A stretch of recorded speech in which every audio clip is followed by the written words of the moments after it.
Peace and love. I would like to welcome you all to Campaign Heal, which this is my creative freestyle. I started off as a rapper in the music industry, and just so many things happened that weren't in alignment with who I truly felt I was. So I thank the Most High that I didn't get caught up in the industry, because I think it would have destroyed me.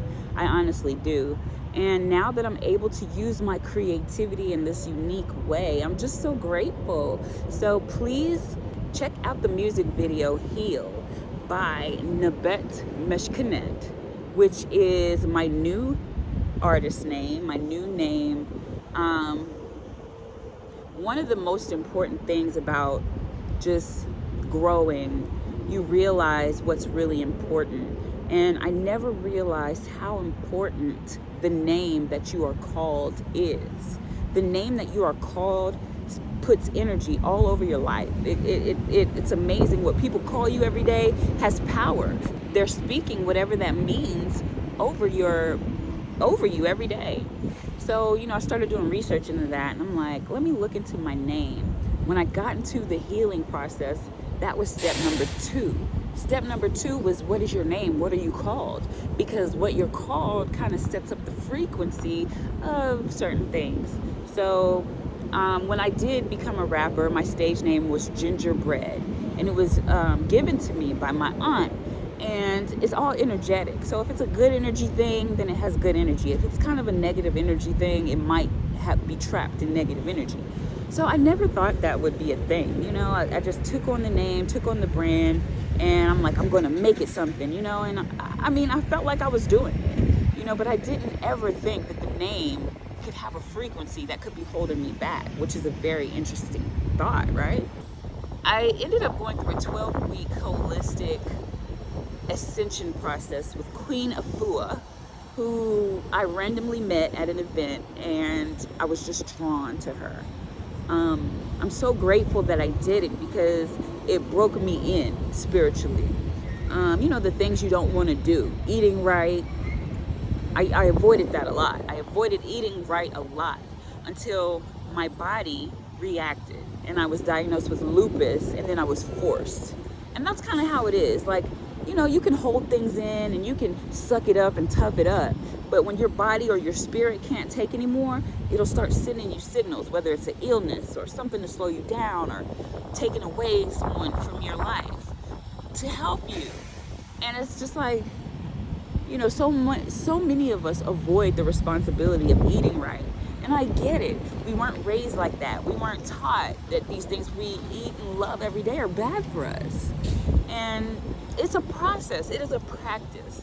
So I am super sincerely 100% dedicated to helping people detox and work on eating better. You don't have to go cold turkey and just be a vegan all of a sudden, but you need some days. You need a 3-day experience, a 1-day experience. Start with a 1-day experience. Just say today I'm just going to juice, or today I'm going to only eat from the garden of God. I'm only going to eat the food God designed in the purest form God made it. I'm not going to cook it.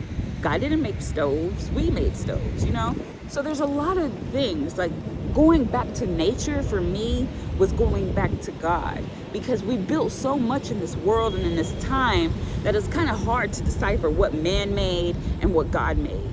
And yes, God allows man to make things, and that's fine. That's in our free will to do whatever, but it doesn't mean that it's good just because a man makes it. But everything God made, straight from the ground, the earth, the air, the fire, and the water, that's the purest form of God right there.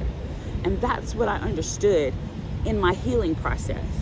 And I started detaching from things that are man-made and spending more time with the God-made things. And I just felt my spirit being more at peace.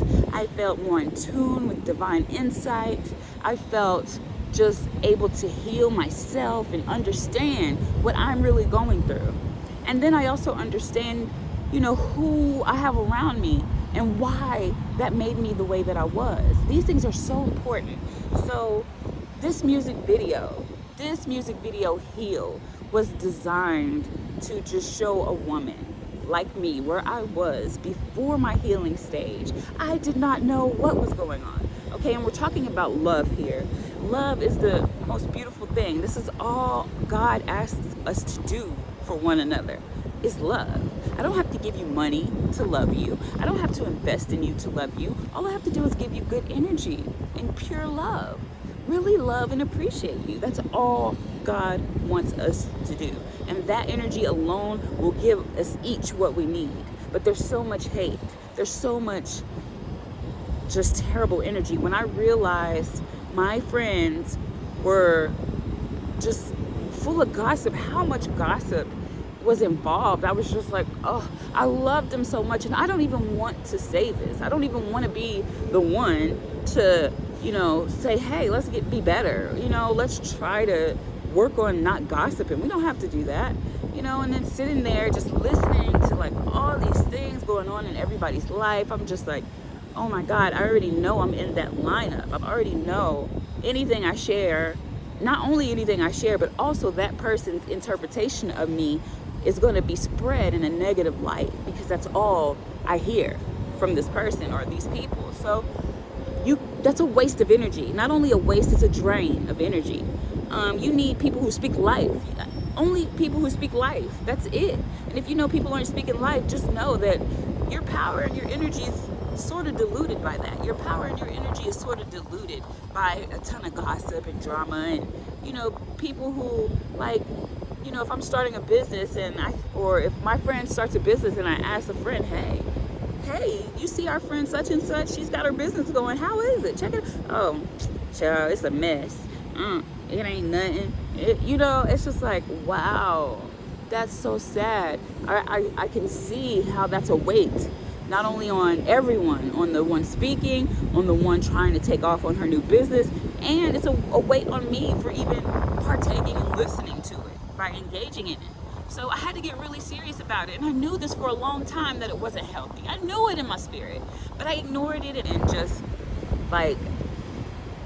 was into that gossip. I really thank the Most High for breaking me out of that, because it was a huge weight on my results in life. And I feel that I am able to manifest a lot better now that I don't share the most important details of what my desires are with people that I call friends that may gossip about me.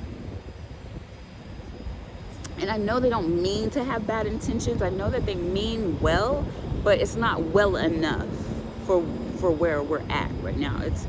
We need every bit of energy that we have going to building us up, especially if we're trying to get off the ground here, if we're trying to figure it out and actually get there.